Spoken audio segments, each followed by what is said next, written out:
would like to just jump into that interview and start with some of the opportunities that you see, particularly in your state, in Nigeria, in River State, particularly in Nigeria, that you think would be capitalized on. Well, to start with, I'd like to say that it's a delight for us to have the opportunity of hosting the Commission for African Ministers under the auspices of the United Nations World Tourism Organization. For us in Nigeria, the theme of this conference, Responsible Tourism, Opportunities for Women and Youth, is extremely apt in view of the fact that for Nigeria, the women and youth form about 67% of the population. Historically, Nigerian women have always been at the heart of entrepreneurial endeavors from time immemorial. And our youth are growing into a reasonable population of very adventurous, very creative, very talented youngsters who are inquisitive, who are dynamic and desirous of actualizing their creativity and finding new opportunities for self-actualization. Minister, So the theme of this conference... Minister, I wanted to ask you about the sustainability of very these important to us.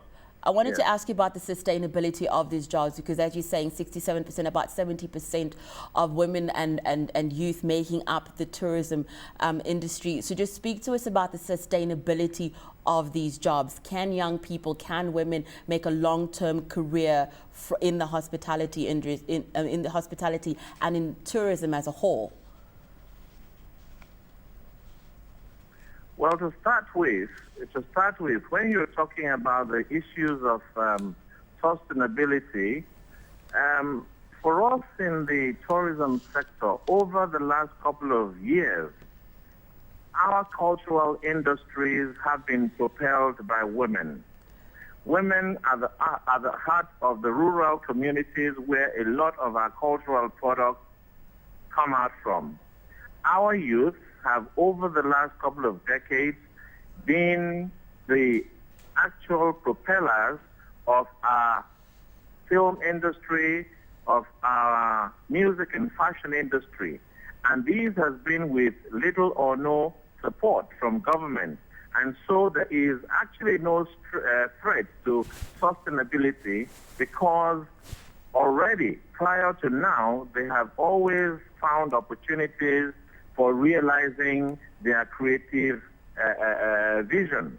And so what government needs to do is to borrow from the strategies that evolved from this conference to find opportunities of hand-holding and to develop, modern business perspectives which will aid our women and youth in ensuring that they deploy best practices and are able to compete globally. How much of that would you like to see? I mean, young people, I would imagine that's both men and women, and they'd have to, just grow themselves in the industry.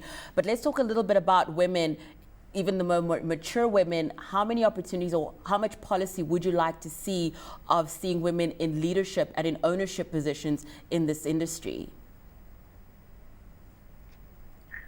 Well, I want to draw from the transformation agenda of our president, who has actually in the last couple of years ensured that in conformity with affirmative action, 35% and beyond of opportunities of leadership in politics has been dedicated to women. For the first time, we have 13 women occupying ministerial positions in Nigeria.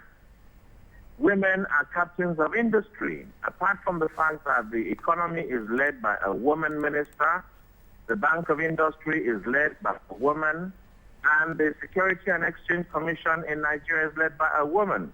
And so they understand the issues of women and are therefore doing the necessary hand-holding that will lead to the actualization of opportunities for women, especially in creative industries and tourism. Minister, thank you so much for joining us.